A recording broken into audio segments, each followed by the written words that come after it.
Arctic মহাসাগর পৃথিবীর সবথেকে ছোট এবং শীতলতম মহাসাগর, যেটি প্রায় বছরের অর্ধেক সময় বরফ দ্বারা আবৃত থাকে, যেটি অর্থনৈতিক ব্যবস্থায় একটি গুরুত্বপূর্ণ ভূমিকা পালন করে থাকে, যেখানে বিভিন্ন ধরনের আশ্চর্যজনক ঘটনা ঘটে থাকে। সেই মহাসাগর, আর্কটিক মহাসাগর সম্বন্ধে আজকে আমরা এই ভিডিওতে বিস্তারিত জানব।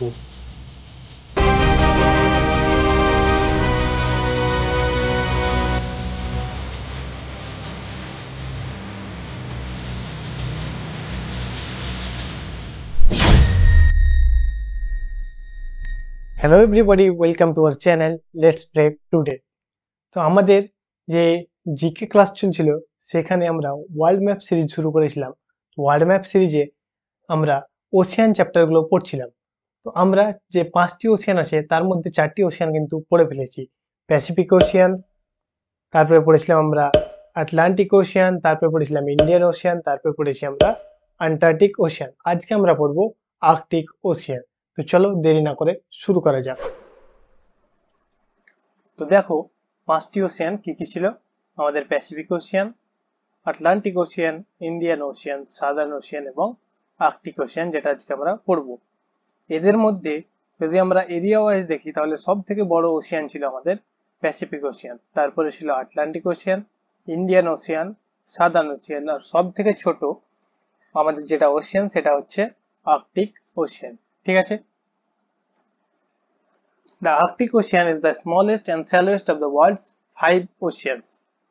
তো যে 5টি ওশিয়ান আছে তার মধ্যে সব থেকে ছোট এবং অগভীর যেটা সেটা হচ্ছে আমাদের Arctic Ocean, covering an area of approximately 14.05 million square kilometers.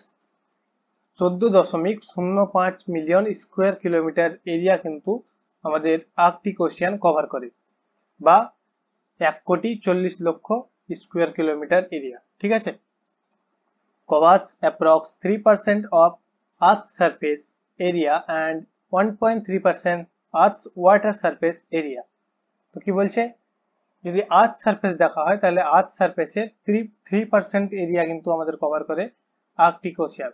মানে স্থলভাগ ও জলভাগ মিলে যে সারফেস আমাদের পৃথিবীর, সেটা যদি দেখা হয় তাহলে হচ্ছে 3%, এবং যদি বলছে শুধু জলভাগের দেখা হয় তো সেক্ষেত্রে কিন্তু 1.3% এরিয়া কিন্তু কভার করে আমাদের আর্কটিক ওশিয়ান। ঠিক আছে।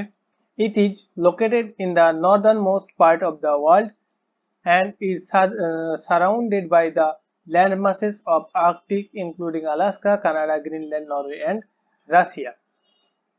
তো এটা কিন্তু আমাদের পৃথিবীর একদম নর্থে কিন্তু অবস্থিত। ঠিক আছে। আর এটা ঘিরে আছে আর্কটিক, আলাস্কা, কানাডা এবং আমাদের নরওয়ে ও রাশিয়ার দ্বারা। ঠিক আছে। তো দেখো এই হচ্ছে আমাদের কানাডা, এইখানে আছে আমাদের আলাস্কা, এইদিকে হচ্ছে পুরো ইউরেশিয়ার পার্ট। ইউরেশিয়া মানে হচ্ছে ইউরোপ প্লাস এশিয়া। ঠিক আছে। ইউরোপ আমাদের কন্টিনেন্ট,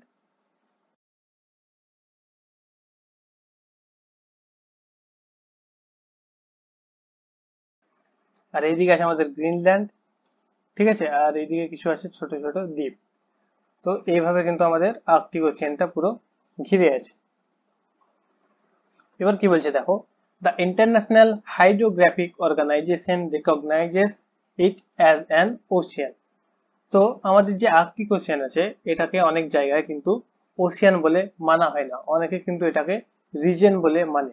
কিন্তু আমাদের যে ইন্টারন্যাশনাল হাইড্রোগ্রাফিক অর্গানাইজেশন আছে IHO, সেটা কিন্তু এটাকে ওশিয়ান বলেই মেনে নিয়েছে। ঠিক আছে। এটাকে ওশিয়ান বলে স্বীকৃতি দিয়েছে। Temperature, the Arctic Ocean is the coldest Ocean. তো যে আর্কটিক ওশিয়ান এটা হচ্ছে আমাদের পৃথিবীর মধ্যে সবথেকে কোল্ডেস্ট ওশিয়ান বা শীতলতম ওশিয়ান। তো আগের ভিডিওতে আমরা আন্টার্কটিক ওশিয়ানকে কোল্ডেস্ট বলেছিলাম, সেটা কিন্তু ভুল তথ্য। কোল্ডেস্ট ওশিয়ান হচ্ছে আমাদের আর্কটিক ওশিয়ান। ঠিক আছে। With an average temperature of around -1.8 degree Celsius in winter and 12 degree Celsius in summer. তো যে অ্যাভারেজ টেম্পারেচার সেটা বলছে শীতের সময় থাকে -1.8 ডিগ্রি এবং যেটা গ্রীষ্মের সময় থাকে 12 ডিগ্রি সেলসিয়াস। ঠিক আছে। Sea ice. The Arctic Ocean is characterized by its extensive sea ice cover, which varies seasonally. The sea ice plays a crucial role in regulating the Earth's climate and is home to various marine life. তো এখানে কিন্তু প্রচুর C আইস দেখা যায়, যেটা কিন্তু seasonally change হয়। প্রায় উইন্টারের সময় প্রায় পুরোটাই কিন্তু আমাদের পুরো বরফ দিয়ে কিন্তু ঢেকে যায় আমাদের আর্কটিক ওশিয়ান। আবার যখন গ্রীষ্ম আসে তখন কিছুটা হয়তো কমে যায়। ঠিক আছে। তো এটা কিন্তু একটা গুরুত্বপূর্ণ রোল প্লে করে আমাদের পৃথিবীর ক্লাইমেট চেঞ্জে। ঠিক আছে। The Arctic Ocean is particularly vulnerable to climate change, the rising temperature causing sea ice melting, ocean acidification and altered ecosystem.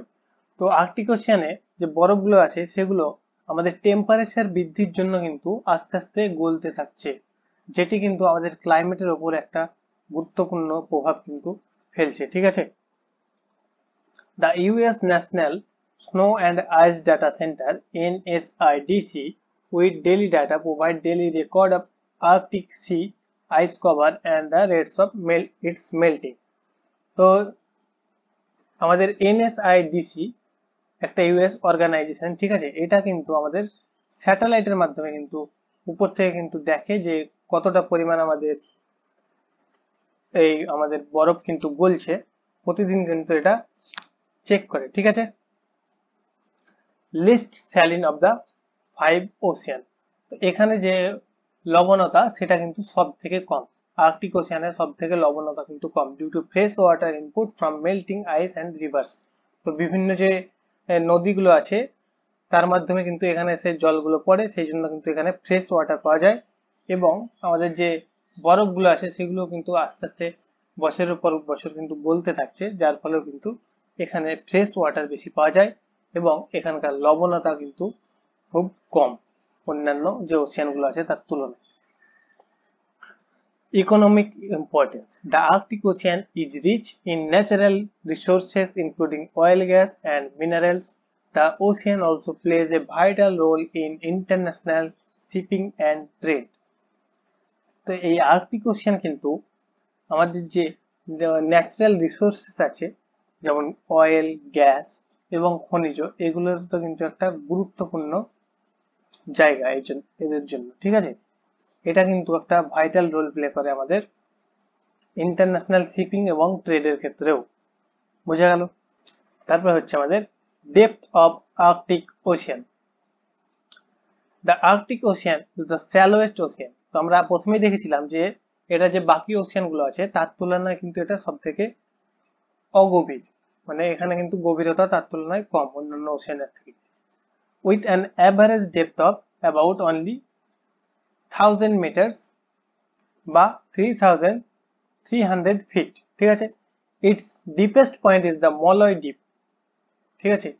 Malay deep কিন্তু এটা হচ্ছে deepest point, which reaches a depth of approximately 5400 meters, প্রায় 5500 metre কিন্তু এটা আমাদের depth Malay ডিপের, যেটা হচ্ছে আমাদের আর্কটিক ওশিয়ানের সব থেকে ডিপেস্ট পয়েন্ট। এই হচ্ছে আমাদের মলয় দ্বীপ, এখানে ছবিতে দেখতে পাচ্ছ। এর আগে লিটকে দ্বীপকে কিন্তু সব থেকে ডিপেস্ট পয়েন্ট বলা হতো, এখন মলয় দ্বীপকে বলা হয় সব থেকে ডিপেস্ট পয়েন্ট। ঠিক আছে। নেক্সট আমাদের কিছু ইম্পর্টেন্ট আইল্যান্ডস আছে যেগুলো আমাদেরকে মনে রাখতে হবে। প্রথমে হচ্ছে আমাদের গ্রিনল্যান্ড। তো গ্রিনল্যান্ড কিন্তু আমাদের আটলান্টিক ওশিয়ান এবং আর্কটিক ওশিয়ানের মাঝ বরাবর কিন্তু অবস্থিত। ঠিক আছে। আটলান্টিক ওশিয়ান এবং আর্কটিক ওশিয়ানের যে বাউন্ডারি সেখানে কিন্তু আমাদের গ্রিনল্যান্ড অবস্থিত। তো গ্রিনল্যান্ডের বেশিরভাগের অংশ কিন্তু আমাদের আর্কটিক ওশিয়ানের মধ্যেই পড়ে। ঠিক আছে। তারপরে হচ্ছে ইলিসমের আইল্যান্ড, তারপরে আছে আমাদের ব্যাফিন আইল্যান্ড, তারপরে আছে নোভায়া জিমলায়া আইল্যান্ড, তারপরে আছে ভালভার্ড আইল্যান্ড, ফ্রান্স জোসেফ ল্যান্ড, তারপরে আছে আমাদের র্যাঙ্গেল island, Victoria island, banks island, new Siberian island. তো এগুলো কিছু ইম্পর্টেন্ট আইল্যান্ড আমাদের আর্কটিক ওশিয়ানে আছে। ঠিক আছে। তারপর কিছু ইম্পর্টেন্ট সিজ আছে, যেমন হচ্ছে বিউফোর্ট সি, তারপরে আছে আমাদের চুকচি সি, তারপরে আছে আমাদের East Siberian Sea, Greenland Sea, Barents Sea, Kara Sea, Laptev Sea, White Sea, Hudson Sea আর হচ্ছে নরওয়েজিয়ান সি। ঠিক আছে, তো আমরা এখানে যদি দেখি তাহলে এই হচ্ছে আমাদের চুকচি সি, তারপর হচ্ছে বিউফোর্ড সি, এই হচ্ছে আমাদের Greenland Sea, Norwegian Sea, Barents Sea, Kara Sea, Laptev Sea, East Siberian Sea. ঠিক আছে, এবার একটা ইম্পর্টেন্ট জিনিস, সেটা হচ্ছে midnight sun. The midnight sun is visible from the Arctic Ocean ice floes, research station and surrounding ল্যান্ডমাসেস।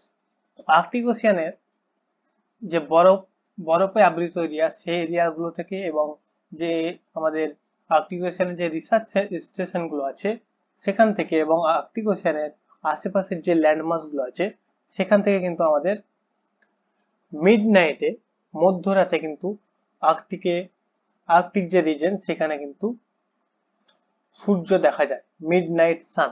ঠিক আছে, 24 hour sunlight for several weeks, the sun remains visible at midnight. কিন্তু মধ্যরাতে কিন্তু বেশ কয়েকটা সপ্তাহ জুড়ে কিন্তু আমাদের মধ্যরাতে কিন্তু সূর্য কিন্তু এই আর্কটিক রিজনে কিন্তু দেখা যায়। তো এই মিডনাইট সান কিন্তু আর্কটিক রিজনে কালচারাল এবং স্পিরিচুয়াল ইম্পর্টেন্স কিন্তু রাখে। ঠিক আছে, এখানে কিন্তু এই যখন মিডনাইট সান দেখা যায় তখন কিন্তু এটাকে একটা উৎসব আকারে সেলিব্রেটও করা হয়। যে ইন্ডিজিনিয়াস কমিউনিটি আছে আমাদের আর্কটিক রিজনে, তারা কিন্তু এটাকে সেলিব্রেট করে একটা ফেস্টিভ্যাল হিসাবে এবং ট্র্যাডিশন হিসাবে। ঠিক আছে, এটা কিন্তু আমাদের ওয়াইল্ড লাইফেও কিন্তু একটা গুরুত্বপূর্ণ প্রভাব ফেলে। বোঝা গেল? নেক্সট আমাদের কিছু ফনা, যেমন এখানে পোলার বিয়ার, আর্কটিক রিজনে পোলার বিয়ার, তারপরে Arctic cod, ringed seal, walrus, beluga, narwhals, bowhead whales, এগুলো কিন্তু আমাদের আর্কটিক ওশিয়ানে কিন্তু দেখা যায়। এটা আর্কটিক ওশিয়ান হবে। ঠিক আছে, আর্কটিক ওশিয়ানে কিন্তু আমাদের দেখা যায়। বোঝা গেল? তো এই ছিল আজকের ক্লাস। যদি ভালো লেগে থাকে লাইক করো, কমেন্ট করো এবং শেয়ার করো, আর সাবস্ক্রাইব করতে অবশ্যই ভুলবে না।